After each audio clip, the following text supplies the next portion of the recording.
What we're doing here is we're doing a job-specific training for replacing the V-string insulators. I was hired to come in and do a specific rescue procedure for the center phase.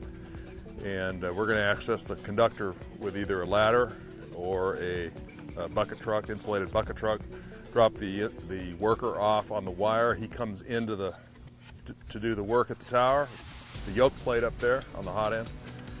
And if something happens there where the man was up on the wire and he had a medical condition, meaning that he fainted, heart attack, stroke, any kind of a medical condition, two different scenarios there where he's been dropped off on the wire, he's belted in, he's moving towards the insulator, and then some issue happens.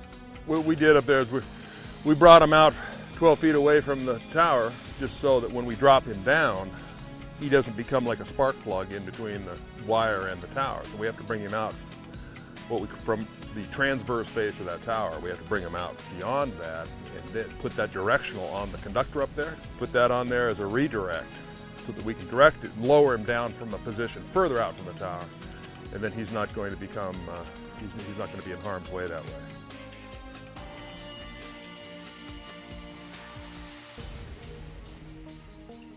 And the next scenario is where he's already made it to the insulator and he's clipped into the red rope, the one that's provided from above. He's right by the insulator and something happens where he falls off of that and now he's hanging from the red rope.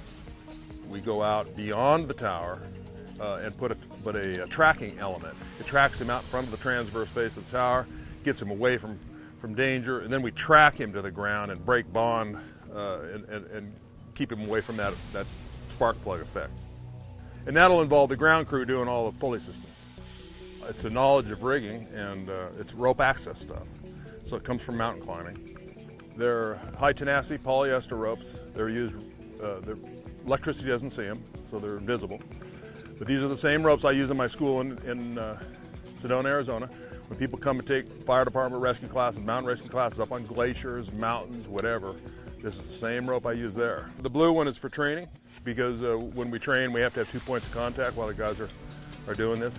During the regular procedure, they're only going to have the red one, and we're not planning on anything happening. It's just an if something happens.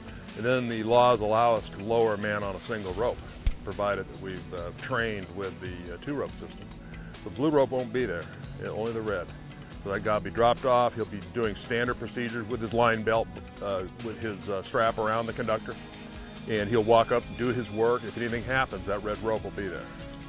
Transmission linemen now look totally different than distribution linemen because we have different PPEs, different requirements, different ways of looking at the job, different hazards too. With transmission, the injuries are more traumatic. They would be traumatic as opposed to electrocution, where we need to get the guy to the ground lickety-split. If we have a problem on a transmission line, it's going to be a guy falling off the tower. It's going to be a collapse of the ladder system that they're using, you know about the ladders. Something goes wrong from the helicopter, getting the guy on the tower or the wire, some unanticipated traumatic event.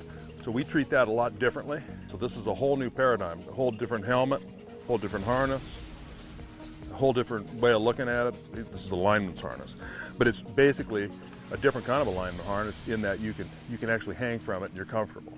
In a traumatic injury, we try to protect the cervical spine so that the guy we don't exacerbate those injuries. So in other words, if he has a broken neck or broken vertebrae, that by cutting his belt like they do in distribution and dropping him onto the rope and then lowering him down, we don't exacerbate those. We don't make those injuries worse so the guy will never walk again. So what we try to do is do things a lot differently on power line, on transmission lines than we do on distribution lines. So that's why the difference, basically, of what you see here. There's a long way to go. I mean, they could go way further than this, but this is what we're doing for this job right now. I train fire departments, mountain rescue teams, mine rescue teams, anything to do with rope. Most of my business is because I was a lineman back in the 70s, but a lot of my work is line because this is what I really like to do.